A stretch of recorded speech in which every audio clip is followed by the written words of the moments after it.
4వ తేదీ నుంచి మొన్న అసెంబ్లీలో ముఖ్యమంత్రి మాట్లాడడం, మళ్ళీ అల్లు అర్జున్ దాని కౌంటర్గా అల్లు అర్జున్ మాట్లాడడం, నిన్న సిపి మాట్లాడారు, ఏసీపీ మాట్లాడారు. మొన్న జరిగిన ఘటనని మీరు ఏ రకంగా చూస్తారు? ఇందులో అల్లు అర్జున్ తప్పు కనబడుతుందా లేదా? ఈ రెండు పార్టీలు కూడా మరి అల్లు అర్జున్ని పైన అరెస్ట్ చేయడం కావచ్చు, మరొక అంశం కావచ్చు, ముఖ్యమంత్రి మాట్లాడిన అంశాన్ని కూడా తప్పుపడుతున్నారు. దీన్ని మీరు ఏ రకంగా చూస్తారు?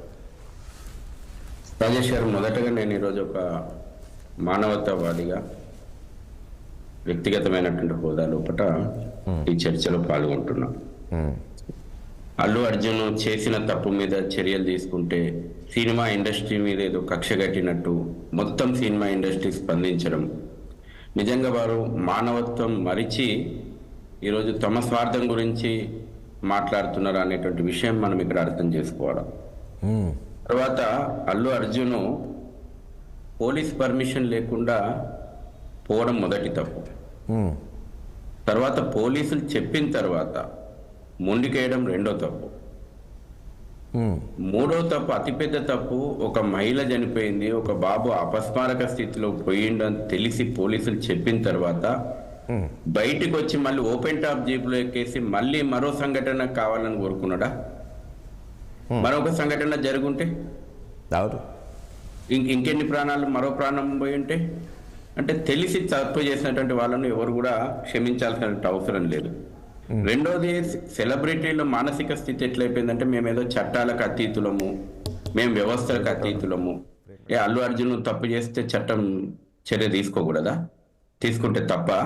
అది ఫిలిం ఇండస్ట్రీ మీద జరిగినటువంటి దాడియా?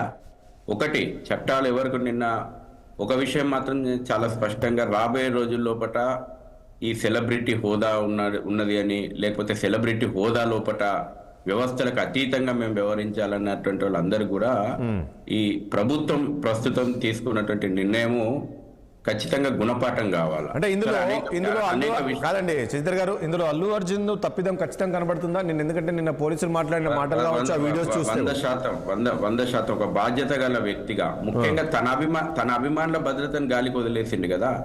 ఎవరు చనిపోయింది? నిన్ను అభిమానించేటువంటి ఒక కుటుంబం ఇవాళ రోడ్డు పాలైంది. నిన్ను అభిమానించేటువంటి ఒక బాలుడు ఇవాళ బ్రెయిన్ డెడ్ అయి అపస్మారక స్థితిలో కూడా ఉన్నాడు. నిన్ను అభిమానించిన వాళ్ళే కదా, వాళ్ళ భద్రత మీరు గాలికి వదిలేసారు కదా. వాళ్ళ ప్రాణాలతోటి మీ ప్రమోషన్ల కోసం వాళ్ళ ప్రాణాలను చెలగాట మారుతున్నారు కదా. ఇదని కాదు, ప్రతి సినిమా ఫంక్షన్, ప్రతి సెలబ్రిటీ యొక్క వ్యవహారము ఈ రకంగానే తయారైంది. వాళ్ళ ప్రమోషన్ల కోసం మిమ్మల్ని అభిమానించే కదా అక్కడికి వస్తున్నటువంటి వాళ్ళు, మీ వీరాభిమానులే కదా వాళ్ళ ప్రాణాలు కోల్పోయింది. తర్వాత నిన్న సిపి గారు చాలా స్పష్టంగా మళ్ళీ దాని మీద జరిగిన తర్వాత పొరపాటును గ్రహించి భవిష్యత్తు లోపల జరగకుండా చర్యలు తీసుకోవడం లోపల ఫిలిం ఇండస్ట్రీ స్పందిస్తే బాగుంటుండే. కానీ ఆయనను అరెస్ట్ చేయగానే ఏదో ఫిలిం ఇండస్ట్రీ మీద దాడి జరిగిందని చెప్పేసి రిలీజ్ కాగానే క్యూలు కట్టి పోయినటువంటి మరి మీరు నిజంగా మరి నిన్న ప్రశ్నలు లేవనెత్తినట్టు మరి హాస్పిటల్లో ఎందుకు మీకు ఆ అబ్బాయి గురించి కానీ ఆ చనిపోయినటువంటి వ్యక్తి గురించి కుటుంబాన్ని కానీ పరామర్శించడానికి ఎందుకు మనసు రాలేదు? ఇవాళ మానవత్వం, సిపి గారు ఒక విషయం అన్నారు, పోలీస్ కమిషనర్ గారు ఆ విజువల్స్ ప్రెజెంటేషన్ చేసిన తర్వాత మానవత్వం ఉన్నటువంటి వాళ్ళకి ఈ విషయం అర్థమవుతుందని ముఖ్యమంత్రి గారు చాలా స్పష్టంగా. అంటే మీరు అక్కడ విజువల్ చూస్తే అతనితో పాటు వచ్చిన 50 మంది బౌన్సర్స్ కూడా అక్కడున్న ఎవరు థియేటర్కి వచ్చిన వాళ్ళ ప్రేక్షకులతో పాటు పోలీసులను కూడా నెట్టేస్తున్నారు.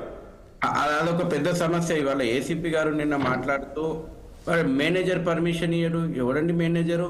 చట్టాన్ని అడ్డుకోవడం మేనేజర్ ఎవడు? ఈ బౌన్సర్లు, రౌడీలు ఇవాళ ప్రైవేట్ సెక్యూరిటీగా ఒక ప్యారలల్ సమాంతర వ్యవస్థగా ఇవాళ బౌన్సర్ల వ్యవస్థ తయారైంది. దీని మీద కూడా అసలు బౌన్సర్ల విషయంలో కూడా ఆలోచన చేయాల్సినటువంటి అవసరం ఉంది. లైసెన్సులు రద్దు చేయాలా, అవసరం అనుకుంటే రిటైర్డ్ పోలీసు, రిటైర్డ్ ఆర్మీ ఇటువంటి వాళ్ళని ఉపయోగించుకుని సేవలు ఉపయోగించుకుంటే ఓకే. కానీ ఈ గూండాలు, రౌడీలందరూ బౌన్సర్ల ముసుగు లోపల సంఘ వ్యతిరేక శక్తులుగా, అరాచక శక్తులుగా తయారైనాయి. ముఖ్యంగా ప్రభుత్వం తీసుకున్నటువంటి స్టాండ్ ఏదైతే ఉందో, చట్టాలకు ఎవరు కూడా అతీతులు కాదు. సెలబ్రిటీలు అయినంత మాత్రానే వాళ్ళను చట్టాలకు అతీతంగా వదిలేద్దామా, తప్పు చేస్తే వదిలేద్దామా, ఈ విషయం ఏదైతే ఉందో ఇది ఒక ఇప్పుడున్నటువంటి సంఘటనే కాదు, భవిష్యత్తు లోపల అందరికీ ఒక గుణపాఠం కావాలా. అందరూ కూడా ఒళ్ళు దగ్గర పెట్టుకొని వ్యవహారాలు చేయాలి. దత్తాత్రేయ గారు, గుడ్ మార్నింగ్ అండి. దత్తాత్రేయ గారు, ఎందుకు బీఆర్ఎస్ పార్టీ ఇందులో, అక్కడ ఒక మహిళ చనిపోయింది, ఇంతకుముందు అన్నట్లు ఆ పిల్లోడు